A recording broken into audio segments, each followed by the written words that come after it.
أنا كنت فاكر إن القانون دايمًا بيحمي البريء، بس الليلة دي علمتني إنك ممكن تصحى تلاقي نفسك متهم في جريمة ما تعرفش عنها أي حاجة. أنا اتسجنت ظلم 24 ساعة كاملة، ولو ما كانش حصل اللي حصل في الآخر كان ممكن حياتي كلها تتدمر. لو كنت مكاني بقى كنت هتتصرف إزاي؟ كل حاجة بدأت وأنا نازل الصبح، لقيت 2 واقفين قدام باب العمارة سألوني: أنت فلان؟ قلت لهم: أيوه، في حاجة ولا إيه؟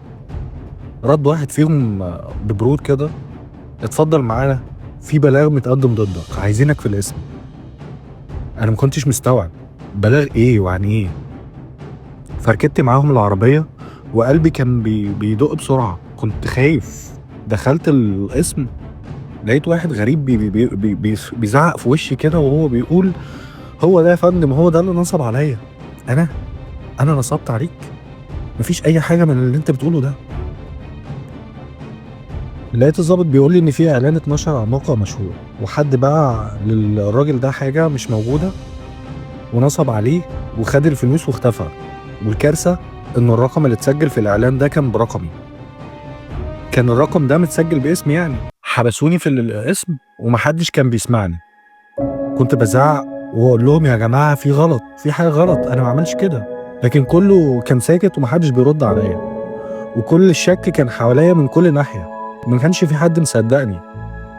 الليله دي كانت طويله جدا، شفت مساجين بيزعقوا وبيضربوا بعض وناس نايمة على الأرض، والحيطان كانت باردة، أوضة الحبس كانت ضلمة والنوم كان مستحيل.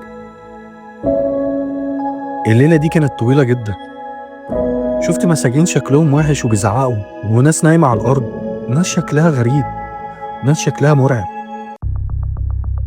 لحد بقى ما حصل اللي حصل، ضابط صغير قرر يدور بنفسه، قرر يحقق شوية في القضية، دخل على بيانات الإعلان ولقى ان IP الجهاز اللي نشر الاعلام ده مش من محافظتي اساسا. وبعدين لقوا بلاغ تاني بنفس الاسلوب وبنفس الرقم، ده كان باسم شخص تاني. في النهاية بقى افرجوا عني وخرجت الصبح تقريبا، مشاعري كلها كانت متلخبطة. 24 ساعة ظلم قلبت حياتي، بس من يومها بقى بقيت حريص جدا على بياناتي وارقامي وكل حاجة تخصني، لان في لحظة ممكن تبقى متهم وانت بريء 100%. لو كنت مكاني بقى كنت هتستحمل الليلة دي؟